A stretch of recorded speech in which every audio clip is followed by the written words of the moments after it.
Radhe Krishna, Shri Gurubhyo Namaha, Srimate Ramanujaya Namaha. Welcome to the Bhakti Rahasya episode number 24. This episode is also kind of a continuation of Krishna Leela, which we have been seeing in the last two episodes. The last two episodes were full of painful experiences of Devaki and Vasudeva when they lost all of their 6 children to Kamsa, and Vasudeva's positivity in all these odd situations and his attempt to maintain the enthusiasm, keep up the morale of Devaki and to ensure that she felt those pains to a lesser extent. Now, Bhakti Rahasya episode number 23 ended with the births of Lord Shri Krishna in the prison in Mathura, and Vasudeva carried Krishna to this village called Gokul on the other side of the Yamuna river. Now, in this episode, we are going to talk about a fortunate mother who had the liberty to feed Krishna, who had the liberty to scold Krishna, with whom Krishna took the liberty to do endless mischiefs. It is none other than Yashodha Mata. Salutations to Yashodha Mata. In fact, there is one devotional song in Tamil language which translated would read like this, that, "Oh Yashodha, what kind of penance you have done to ensure that the ever-present, the eternal Lord chose to address you as his mother." So Yashodha would have done some great penance sometime in the past to attain Krishna as her foster child. Now, this devotion of Yashodha is what Thirukkolur Penpillai caught, and she now benchmarks herself with the devotion possessed by Yashodha. Her Bhakti Rahasyam in this episode is, "Did I raise the cowherd like Yashodha?" So she is addressing Lord Krishna as the cowherd, and she is saying that she doesn't possess that devotion which Yashodha possessed, that penance which Yashodha would have done in order to raise Krishna as her own child. So in saying so, she is thinking about the countless experiences which Yashodha had with little Krishna. So that is going to be the content of our Bhakti Rahasyam today, where we are going to see some experiences which Yashodha Mata had with Krishna. Now, it so happens that Krishna comes to Gokul, but there is a person in Mathura who is losing sleep. He is afraid that the prophecy has come true, that the 8th child of Devaki and Vasudeva is going to kill him. Now, he comes to know that there is this kid in Gokul who is going to be his killer. So Kamsa starts crafting all his evil plans to kill this newborn child. So, as a part of his evil strategy, he starts deputing his team one by one. The first one to go on the list is Putana, the demoness. Now, if we see the life cycle or phases in a kid's life, kids generally up to the 3rd month, they're usually silent, they are by themselves, they don't need much supervision because they don't move much. But our hero, little Krishna, he started demonstrating his acts right from the 10th day of his birth. So it is on the 10th day when Putana enters the village of Gokul dressed as a beautiful woman. Just because she is beautiful, there is no one suspecting her that she has come with some kind of a motive, and with that liberty she enters Yashodha and Nanda Maharaja's house where Krishna is lying down, and she starts feeding Krishna with poisonous milk. Now Sri Krishna, he came into the earth, he incarnated with some purpose, and he started demonstrating those purposes right from Putana. So when she comes to feed him, he, in addition to sucking the poisonous milk, he also sucks the life out of her and liberates her. So this was his first act of destroying the evil. Now when Yashodha comes to that scene, she is seeing the huge body of demoness lying and Krishna playing with that demon. Now she is terrified of this sight. In fact, the entire Gokul comes, because once Krishna sucks the life out of Putana, she is lying lifeless and she falls with a thud. So that way the noise which was created, it was enough to disturb the entire village, and everyone assembles to see that okay, there is this demoness and there is little Krishna who is normal. Now everyone thought that it was just the past good deeds because of which the child survived. Nobody knew that Krishna is the supreme power who has incarnated. For them, Krishna was just a newborn child, a cute baby, and they started praying for the welfare of Krishna, and Yashodha took the lead, being Krishna's mother. Now she thought that Krishna should be given additional safety, so she started placing him in a cradle. Now, will Krishna be silent in the cradle? Definitely not. And will Kamsa be silent after his first team member got demolished? No. So he sends his second team member called Shakatasura. So what this demon does is, he enters into the wheels of a cart, and that cart is just placed near the cradle where Krishna is placed. Now this demon Sakatasura, he starts rolling the wheels of the cart towards the cradle in such a manner that he will crush the cradle, and in that process he will kill Krishna. So that was plan number 2. But again, it's all Krishna Leela, right? So as the wheels approach the cradle, the handle of the cart, it was protruding out, and Krishna just playfully, he just kicked in the air and it hit the handle of the cart with such a force that the entire cart collapsed and the wheel got dismantled, and with that even Shakatasura got killed.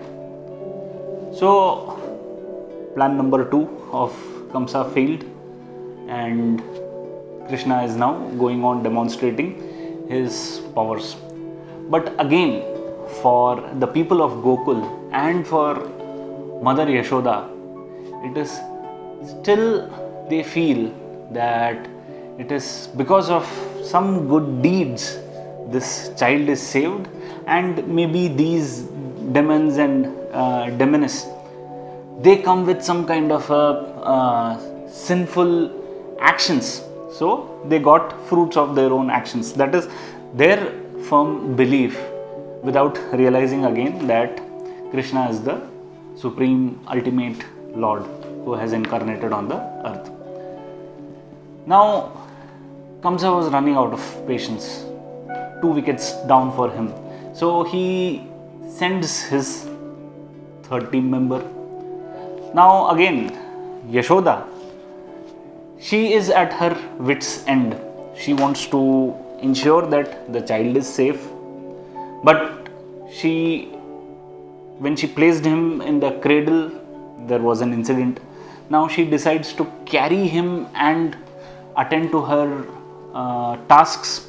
But day by day Krishna is gaining weight, so it becomes difficult for her to carry him and focus on all her tasks at the same time.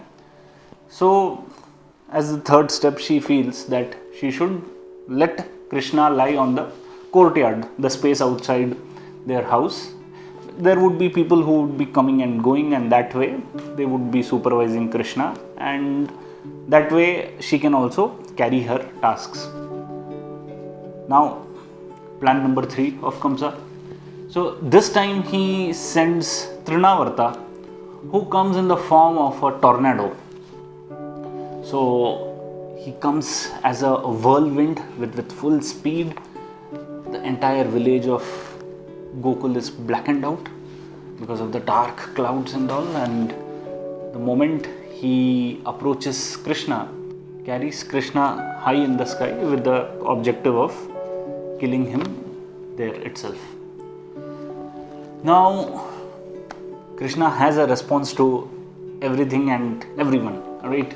So when Trinavarta carries Krishna high in the sky, Krishna starts to increase his weight, and after a point in time he is weighing as heavy as a mountain that it becomes impossible for the tornado, Trinavarta, to carry on with his activities.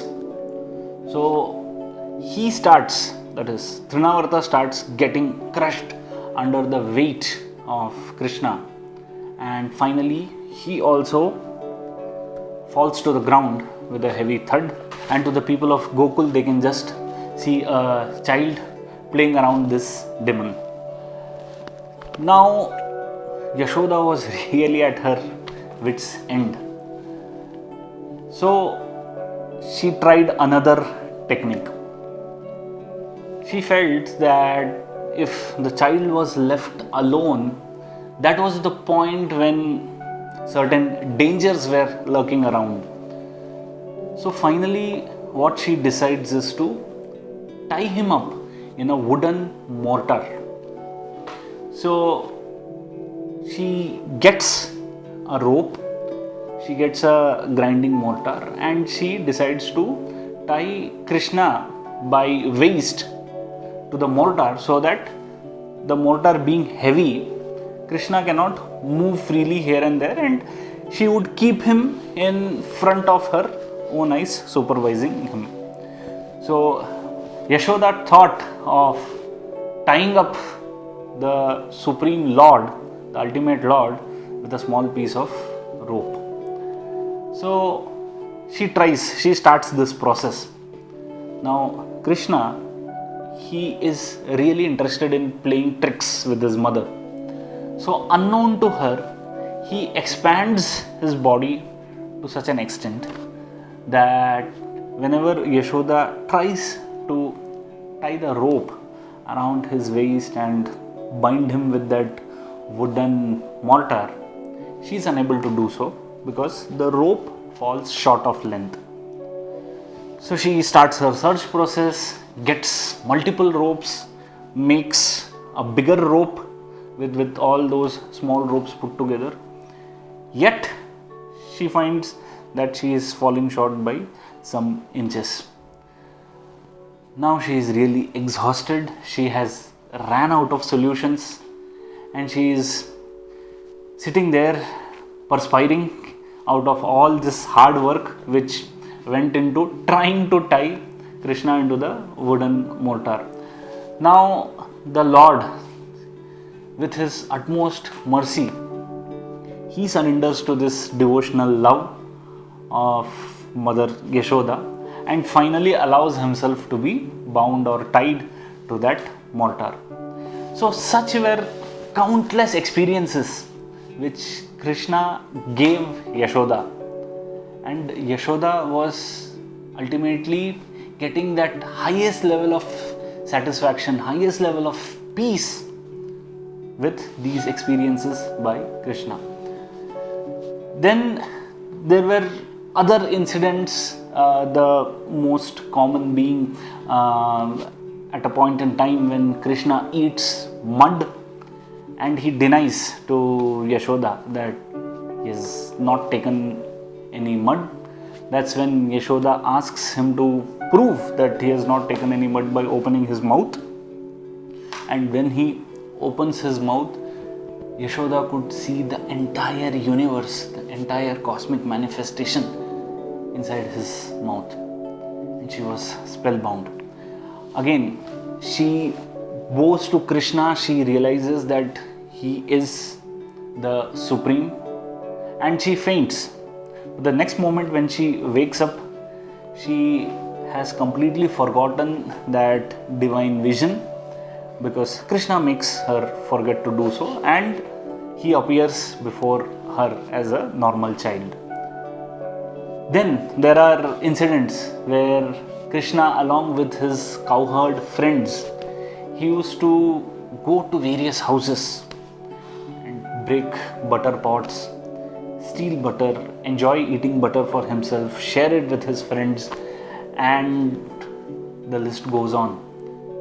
So Yashodha, in addition to all these, she also had to hear patiently the complaints of the various gopis who used to tell her about all these acts of Krishna, how he broke their pots, how he stole their butter, and what all he is doing to trouble them to the fullest extent. So Yashodha Mata, she used to listen at times, she used to scold Krishna, at times she used to support him, but the happiness which she experienced just by hearing all these leelas of Krishna, that cannot be expressed in mere words, and I am definitely not qualified to talk about the experience which is truly transcendental, which is truly divine. So recalling all these divine pastimes of Lord Krishna with his mother Yashodha, Thirukkolur Penpillai feels that she is nowhere even near to Mother Yashodha in terms of doing devotions. Hence, she is not a great devotee at all, and she tells Swami Ramanuja not to stop her from leaving the village of Thirukkolur. So that was the content of our current Bhakti Rahasya. One thing to note here is that all our great saints, starting from Sri Shankara, Sri Ramanuja, Krishna Chaitanya Mahaprabhu, they have advocated that chanting the Lord's names, chanting the names of Hari, Govinda, Krishna, this is going to be the simplest way out in this particular age, when we people don't have the time, we don't have the willingness, we don't have the focus to do any other spiritual practice. So listening to all these kathas, divine pastimes of Lord Krishna, chanting his names, that is the only simplest way, the easiest way, if ever we want to attain some kind of a connect with the divine. So why not start trying to chant these divine names, make an attempt to hear all these glorious stories about the Lord in His incarnation, and in turn try to lead a blissful and a peaceful life. So that's all from this episode. Stay blessed, stay divine, and stay tuned for our next Bhakti Rahasya. Radhe Krishna, Shri Gurubhyo Namaha, Srimate Ramanujaya Namaha.